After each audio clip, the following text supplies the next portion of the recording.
పోతే ఆన్లైన్లో మీలో చాలా మంది రీసెంట్గా జానథన్ మేజర్స్ యొక్క కేసు గురించి మళ్ళీ కొత్త అప్డేట్ని చూసుంటారు. అంతా అయిపోయింది, చాప్టర్ క్లోజ్ అనుకునే టైంకి మళ్ళీ ఈ అప్డేట్ ఏంటి, దీన్ని బట్టి ఏమైనా డిసిషన్స్ కానీ ప్లాన్స్ కానీ చేంజ్ అయ్యే అవకాశం ఉందా, ఫ్యూచర్లోని ఆయన పరిస్థితి ఏంటి అనే దాని గురించి క్లియర్గా ఈ వీడియోలోని తెలుసుకుందాం. ఇన్ఫినిటీ సాగా రేంజ్లో మల్టీవర్స్ సాగాని ప్లాన్ చేసుకోలేదు. అయినప్పటికీ క్యాంగ్ని మెయిన్ విలన్గా ఒక కొంత ప్లాన్ అయితే కొన్ని ఫిల్మ్స్ వరకు ఆ క్యారెక్టర్ తోటి ప్లాన్ చేసుకున్నారు. ఆ ప్లాన్స్ అన్నీ కూడా ఒక సంఘటన వలన మొత్తం మారిపోవాల్సి వచ్చింది.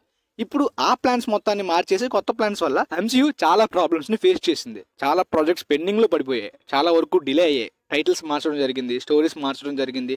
దీనివల్ల మధ్యలో కొన్ని ఫిల్మ్స్ విపరీతంగా అంటే మిక్స్డ్ రిసెప్షన్ తోటి, ఈవెన్ ఈయన యాక్ట్ చేసిన క్వాంటమేనియా ఫిల్మ్ కూడా బాక్స్ ఆఫీస్ దగ్గర డిజాస్టర్ అయింది పెద్ద లాస్ తో.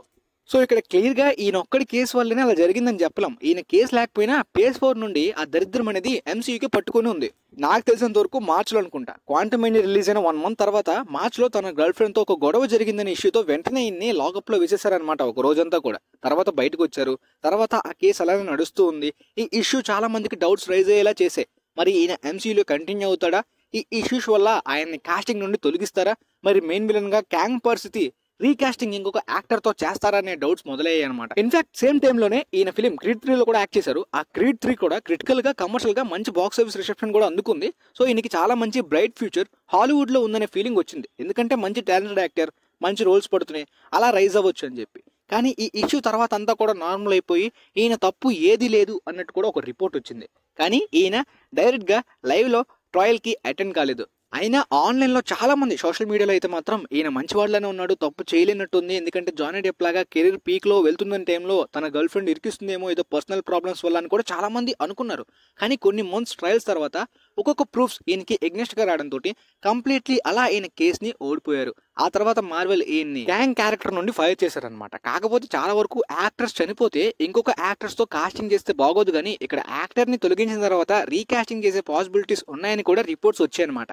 ఆల్రెడీ కొంతమంది యాక్టర్స్ ని ఆడిషన్స్ కి కూడా పిలిచారు క్యాంగ్ క్యారెక్టర్ ని. సో క్లారిటీ లేని అప్డేట్స్ తో అలా ఫైనల్ గా మొత్తానికి ఎంసీయూ తన న్యూ ప్లాన్ ని రివీల్ చేశారు ఆర్డీజే డాక్టర్ డూమ్ గా. సో ఇదంతా జరిగిపోయింది. తర్వాత జానథన్ మేజర్స్ కూడా డిసప్పాయింట్ అయ్యారు. స్టిల్ పాసిబిలిటీ ఉంటే నాకు తిరిగి రావాలని ఉంది. డాక్టర్ డూమ్ న్యూస్ నిజంగా బాగుంది, కానీ క్యాంగ్ క్యారెక్టర్ గా నాకు తిరిగి వచ్చే పాసిబిలిటీస్ ఉన్నా ఇంకా బాగుంటుంది, నాకు ఆ క్యారెక్టర్ లో మళ్ళీ చేయాలని ఉందని కూడా ఆయన ఇంట్రెస్ట్ ని తెలిపారు. ఇక్కడ క్లియర్ గా జానీ డెప్ లాగా డిస్నీని బ్లేమ్ చేయలేం. ఎందుకంటే ఇన్ని ఒక రోజు లాకప్ లో వేయడం కానీ, కొన్ని రోజులు కేసు అలా నడుస్తూ ఉండడం, ఎలిగేషన్స్ అలా పెరుగుతూ ఉండడం, దాంతోపాటు ఈయన ట్రయల్ కి అటెండ్ కాకపోవడం, ఇలా ఇన్ని జరుగుతున్నా డిస్నీ ఈయన్ని డైరెక్ట్ గా ఫైర్ చేయలేదు. లోకి సీజన్ 2 కూడా వచ్చేసింది.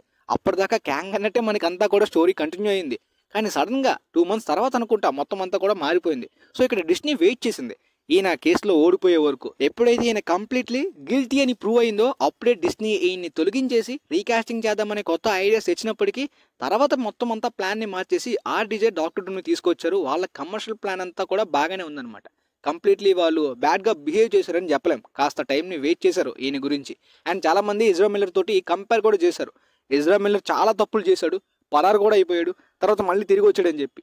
ఆ చిన్న చితక కేసెస్ మెల్లిగా కూడా తొలగించేశారు. కాబట్టి వార్నర్ బ్రోస్ వాళ్ళ big budget flash film almost shooting ఎప్పట్లో రీషూట్స్ చేస్తూ స్క్రిప్ట్ లో చేంజెస్ చేస్తూ మొత్తం మార్చేశారు. ఆ సినిమా ఎప్పుడో రావాల్సిందే. మొత్తం ఎజ్రా మిల్లర్ ఇన్వాల్వ్ అయ్యి స్క్రిప్ట్ లోని చాలా చేంజెస్ చేసి ఎంతో గ్యాప్ తర్వాత ఆ ఫిల్మ్ ని రిలీజ్ చేశారు. అప్పటికి ఎజ్రా మిల్లర్ మీద కేసెస్ అన్ని కూడా ఆల్మోస్ట్ ఎలిగేషన్స్ అన్ని పోయిన తర్వాతనే. కానీ ఇక్కడ చాలా పెద్ద ఎలిగేషన్ ఉంది, అది పోలేదు కాబట్టి డిస్నీ ఎలాంటి డిసిషన్ కూడా తీసుకోలేరు. అయితే మొత్తం జరిగిపోయి అంతా అయిపోయిన తర్వాత ఇప్పుడు తన ex girlfriend Jonathan Majors మీద ఉన్న లాసూట్ ని కేసు మొత్తాన్ని కూడా కోర్టు నుండి తొలగించేశారు. సో ఇప్పుడు ఈయన మీద ఎలాంటి ఎలిగేషన్ కానీ కేసు కానీ లేదు కాబట్టి డిస్నీ ఈయన్ని మళ్ళీ తిరిగి తీసుకురావచ్చా. మొన్న జానీ డెప్ ని కూడా ఎప్పుడైతే కేసు విన్ అయ్యాడో అప్పటిదాకా ఆయన్ని తొలగించేసి మళ్ళీ ఇప్పుడు జాక్ స్పారోగా తిరిగి తీసుకొద్దామని ప్రయత్నించినప్పటికీ ఆయన రిజెక్ట్ చేశారు ఒపీనియన్ ని. ఇప్పుడు జానథన్ మేజర్స్ కి కూడా అలాంటి ఛాన్స్ అయితే ఉందా? అండ్ మోస్ట్లీ ఆన్లైన్ ఇప్పుడు అందరూ మాట్లాడుకునేది ఏంటంటే మొత్తం కెరీర్ అంతా కూడా నాశనం చేయాలని చేసేసి ఇప్పుడు కేసుని తీసేసింది, ఏం యూజ్ లేదు అని చెప్పి కూడా మొత్తం బ్లేమ్ చేస్తున్నారనమాట. ఇక్కడ జానథన్ మేజర్స్ మంచివాడు, ఆయన ఎక్స్ గర్ల్ ఫ్రెండ్ తన కెరీర్ ని కావాలని నాశనం చేసింది, మొత్తం జరిగిపోయిన తర్వాత ఇప్పుడు కేసుని తీసేసింది అని చెప్పి ఈ ఇష్యూలో మనం ఇన్వాల్వ్ అయ్యి ప్రాపర్ జడ్జ్మెంట్ ఇవ్వలేం. ఏం జరిగిందో మనకు తెలియదు. కొన్నిసార్లు రిలేషన్స్ లో ఇలాంటివి జరుగుతూ ఉంటాయి అనమాట, అది కామనే. కాకపోతే ప్రూఫ్స్ ప్రకారం అయితే ఈయన ఆమె మీద చేసుకున్నట్టు కూడా ప్రూఫ్స్ చాలా సార్లు దొరికిపోయాయి అనమాట. ఈవెన్ ఈయన కూడా కన్ఫ్యూజ్ అయిపోయాడు కొన్నిసార్లు ఆయనది తప్పు ఉన్నట్టు ఆ ట్రయల్స్ అప్పుడు నేను ఫాలో అవుతున్నప్పుడు. సో దీని ప్రకారం మనం ఎలా ఆయన డిఫెండ్ చేయలేం. తప్పు ఆయన వైపు కూడా కొంత ఉందని క్లియర్గా ఆ ప్రూఫ్స్ ప్రకారం చెప్పొచ్చు. ఎప్పుడైతే కంప్లీట్గా గిల్టీ అని ప్రూవ్ అయిందో అప్పుడే ఈయన కేసులో ఓడిపోయాడు అనమాట. అతని ఆన్లైన్ పిఆర్ కి కూడా చెప్పేశారు, ఇక్కడ డైరెక్ట్ గా నేను కేసు ఓడిపోయిన తర్వాత ఆన్లైన్ లో సింపతి లాంటివి ఏమి ట్రై చేయొద్దు, వదిలేయండి అని చెప్పి కూడా తన పిఆర్ టీమ్ కి చెప్పారండి. అక్కడ ఆయన డిసిషన్ క్లియర్ గా అర్థమైపోతుంది, తన ఓటమిని అతను అంగీకరించాడు. సో మొత్తం జరిగిపోయింది. ఇప్పుడు తన ఎక్స్ గర్ల్ ఫ్రెండ్ కేసు ఇస్తుంది కాబట్టి ఎలిగేషన్స్ లేవు, డిస్నీ ఎలాంటి ప్రాబ్లం లేదని మనం చెప్పలేం. ఎందుకంటే కోర్ట్ ప్రకారం ఈయన స్టిల్ గిల్టీయే. లాస్ట్ ట్రయల్ ప్రకారం ఈయన తప్పు అని చెప్పి అక్కడ ప్రూవ్ అయింది కాబట్టి డిస్నీ కానీ ఎలాంటి బిగ్ స్టూడియో కానీ ఈ డిసిషన్లో వాళ్ళు ఇన్వాల్వ్ అవ్వలేరు అనమాట.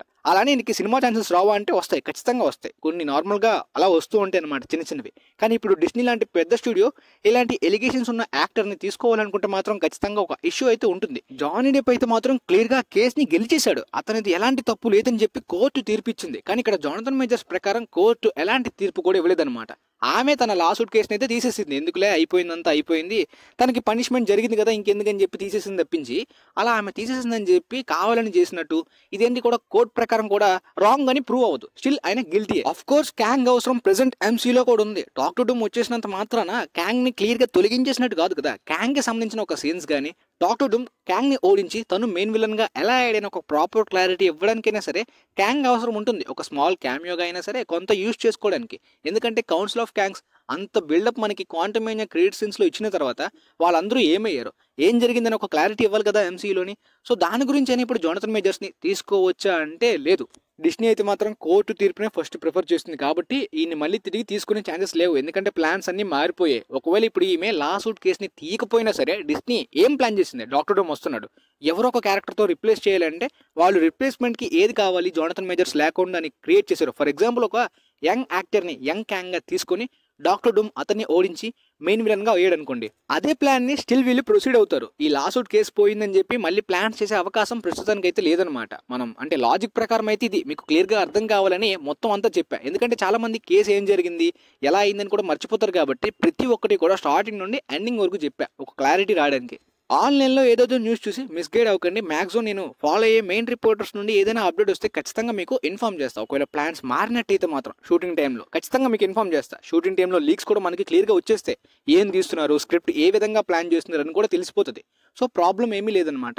అండ్ ఇంకొకటి ఏంటంటే మల్టీవర్స్ ఆఫ్ మ్యాడ్నెస్ టైంలోని టామ్ క్రూజ్ క్యామియో ఉంటుందని ఆన్లైన్ అంతా కూడా ఆ న్యూస్ బాగా వైరల్ అయింది. బట్ నేను ఎక్కడ కూడా దాని మీద వీడియో చేయలేదు, ఇన్స్టాలో మాత్రం ఒక క్లారిటీ ఇచ్చాను.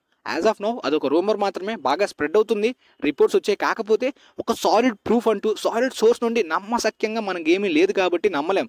And most of the photos అయితే మాత్రం కొద్దిగా ఎడిట్ చేసి మరి కూడా ఇది సెట్ ఫొటోస్, లీక్ అయిన ఫొటోస్ అని కూడా మనకి రివీల్ చేశారు. బట్ అవన్నీ ఫేక్ అని కూడా నేను ఇన్స్టాలో చెప్తూ ఉన్నా. సో ఆ విధంగా ఏదైనా సాలిడ్గా మనకి ప్రూఫ్స్తో సహా రిపోర్ట్ వస్తే ఖచ్చితంగా నేనైతే ఇన్ఫార్మ్ చేస్తాను. ఆఫ్ కోర్స్ మీరు చాలా మందికి డిస్నీ ఎందుకని నేను హైర్ చేసుకోవట్లేదని ఆన్లైన్లో చాలా మంది ఫారినర్స్ కూడా డిస్నీని బ్లేమ్ చేస్తున్నారు. కాకపోతే అలాంటి బిగ్ $1 బిలియన్ కంపెనీని మెయింటైన్ చేయడం అంటే అంత ఈజీగా ఆన్లైన్లో ఒక కామెంట్ చేసినంత ఈజీ కాదనమాట. వాళ్ళకంటూ రిస్క్స్ కానీ ఒక బ్లాక్ మార్క్ కూడా వాళ్ళ స్టూడియోస్లో ఇన్వాల్వ్ అయితే ఏ విధమైన రిస్క్స్ని వాళ్ళు ఫేస్ చేయాలని చెప్పి ఇది ఒక తలనొప్పి. సో కాబట్టి వాళ్ళ సేఫ్టీని వాళ్ళ కంపెనీకే వాళ్ళ ఫస్ట్ ప్రిఫరెన్స్ ఇస్తారు కాబట్టి మన ఇక్కడ ఎమోషనల్గా మాట్లాడి ఏం యూజ్ ఉండదు. సినిమా బాగాలేదు, బాగా తీయట్లేదు, ప్యాషనేట్ ఫిల్మ్ మేకింగ్ లేదని కామెంట్ చేయొచ్చు కానీ ఇలాంటి ఇష్యూస్లో మనం కామెంట్ చేయలేం. ఇండియాలోనే తొక్కలో చిన్న చిన్న కంపెనీసే చాలా షో ఆఫ్ చేస్తుంటాయి అనమాట వాళ్ళ ఎంప్లాయీస్ మీద. సో ఇలాంటి బిగ్ కంపెనీ అంటే మనకంటూ ఒక క్లారిటీ ఉండాలి కదా.